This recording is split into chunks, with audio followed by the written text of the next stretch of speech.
Hi friends, radio Hindustan से मैं RJ वर्षा अग्रवाल आप सभी के समक्ष लाई हूं एक बहुत ही प्यारी सी स्टोरी का शीर्षक है सब्र। जी हाँ दोस्तों, सब्र, जो कि आज के दिन हम सभी के पास होता ही नहीं। आमतौर पर हम सब्र रख ही नहीं पाते, या धैर्य। तो मेरी स्टोरी का शीर्षक है धैर्य। इसमें होता क्या है कि नीता एक बहुत ही बड़े परिवार की लड़की होती है। तो वो रोहन से प्यार करती है। रोहन जो कि एक मध्यम परिवार का लड़का है, लेकिन जॉब करता है, अच्छी जॉब होती है उसकी। लेकिन होता क्या है कि जैसे ही शादी होती है नीता और रोहन की, तो शुरुआत के दिन तो बड़े अच्छे होते हैं, बहुत ही प्रेम होता है आपस में, दोनों एक दूसरे के संग मिलकर रहते हैं बहुत प्यार से। लेकिन जैसे जैसे वक्त गुजरता है, चूंकि नीता एक अच्छे परिवार की लड़की होती है, तो वो रोहन की सैलरी में जो है एडजस्टमेंट नहीं कर पाती, सामंजस्य नहीं बैठा पाती। धीरे धीरे दोनों की खटपट होने लगती है।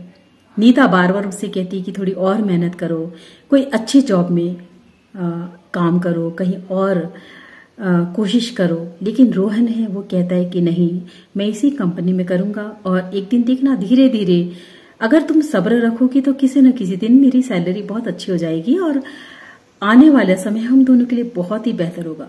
लेकिन तब तक थोड़ा सब्र करो और अपना जो है कम खर्चे में काम चलाओ। लेकिन नीता को तो चाहिए अच्छे पैसे, क्योंकि वो अच्छे परिवार से होती है और वो कम खर्चों में रहना उसकी आदत नहीं। तो वो क्या होता है कि धीरे धीरे आपस में खटपट उन लोगों की होने लगती है, और वो बार बार हर बात पर रोहन को जो है सुनाती है या कुछ कुछ कहती रहती है। और रोहन कभी कभी तो सुन लेता था और कभी कभी फिर उसे बड़ा बुरा लगता था। तो वो नीता से बार बार यही कहता कि तुम एक अच्छी समझदार लड़की हो, तो थोड़ा सा सब्र करोगी तो आगे अच्छा ही अंजाम होगा। लेकिन नीता उससे सब्र कहा, तो धीरे धीरे उसका सब्र का बांध टूट जाता है और वो एक दिन कहती कि नहीं, मैं तुम्हारे संग नहीं रह पाऊंगी, क्योंकि मैं एडजस्ट कर ही नहीं पा रही, कम खर्चों में जीना मेरे बस की बात नहीं। और वो अपने पीहर यानी अपने मम्मी पापा के पास लौट जाती है।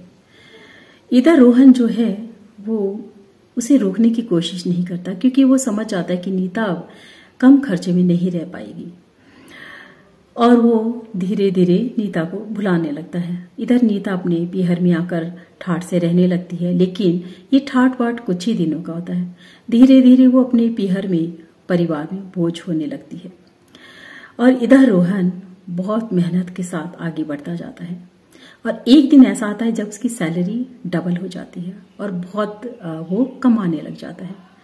फिर रोहन भी देखता है कि अब नीता तो जा ही चुकी है, तो वो भी आगे की ओर बढ़ जाता है, वो भी दूसरी शादी कर लेता है।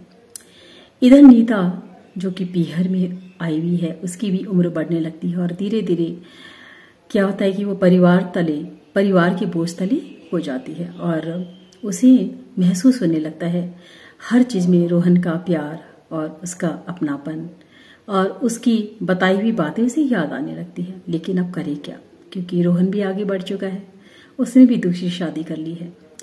तो होता क्या है कि जो नीता के पास पछतावे के अलावा कुछ नहीं होता है, उसके पास रह जाते हैं तो सिर्फ पश्चाताप के आंसू।